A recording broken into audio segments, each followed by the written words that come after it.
योग और सेहत की बात हो ही रही है तो इस वक्त हमारे साथ मौजूद हैं डॉक्टर अर्पित चोपड़ा जैन। डॉक्टर अर्पित इंदौर के आरोग्य super speciality modern homeopathic clinic के फाउंडर और डायरेक्टर हैं। गंभीर और जटिल बीमारियों के उपचार में अपने कार्य के लिए पहचाने जाते हैं। डॉक्टर अर्पित, भारत 24 पर आपका बहुत बहुत स्वागत है। बदलती खान पान की आदतों का पाचन और समग्र स्वास्थ्य पर क्या प्रभाव पड़ रहा है? नमस्कार दोस्तों, good morning to all of you.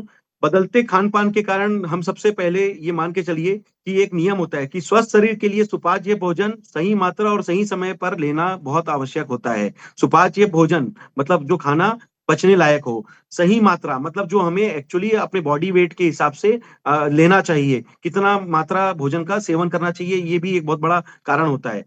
और कहीं न कहीं सही समय पर यानी क्या हमारी टाइमिंग्स है, तो निश्चित रूप से ये सब एक मेटाबॉलिज्म रेगुलेट करने की कुछ विधि है जो कि हमें खान-पान के माध्यम से करना भी चाहिए। और अगर इसमें जब असंतुलन की अगर आप देखते हैं कि इस तरीके के कई पेशेंट्स मैंने देखे हैं जो कि रात को लेट नाइट खाना खाते हैं और एक तरीके से जंक फूड ज़्यादा खाते हैं, एक तरीके से मीठे का सेवन ज़्यादा करते हैं, नमक का सेवन ज़्यादा करते हैं, तो निश्चित रूप से उसके कारण उन्हें कई बार मेटाबॉलिज्म रिलेटेड कई प्रॉब्लम्स का सामना करने के लिए मजबूरी बनती है। जैसे कि हम देखते हैं कि बहुत सारे बच्चों को कम एज में मोटापा बढ़ने लग जाता है, उन्हें डायबिटीज होने लग जाती है, एक तरीके से उनके कोलेस्ट्रॉल बढ़ने लग जाते हैं। तो ये भी कहीं न कहीं बच्चों में भी एक तरीके से मोटापे का साइड इफेक्ट हो सकता है, जो कि खान-पान की अनियमितता के कारण कहीं न कहीं हमें ज़्यादा देखने में आता भी है। और यही बात बड़ों पर निर्भर करती है। अगर खान-पान अनियमित रहेगा तो आपके लीवर को एक्स्ट्रा काम करना पड़ेगा, गॉल ब्लैडर को एक्स्ट्रा जूस बनाने के लिए मेहनत करनी पड़ती है। तो निश्चित रूप से कई बार इसके कारण भी मेटाबॉलिक डिसऑर्डर आ सकते हैं और ज़्यादा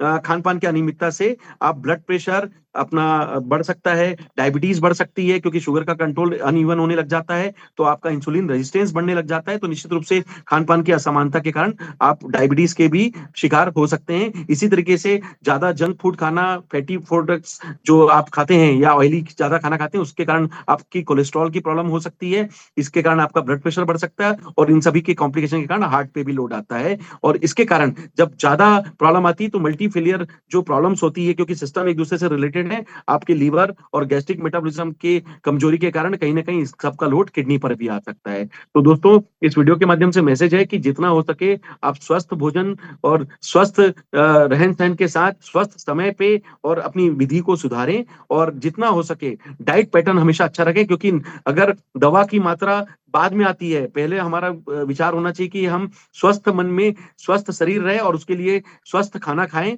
और कहीं न कहीं अपने शरीर को प्रिवेंटिव फॉर्म में बचा के रखें उन बीमारियों से जो कि लाइफ़स्टाइल प्रॉब्लम के नाम से जानी जाती है।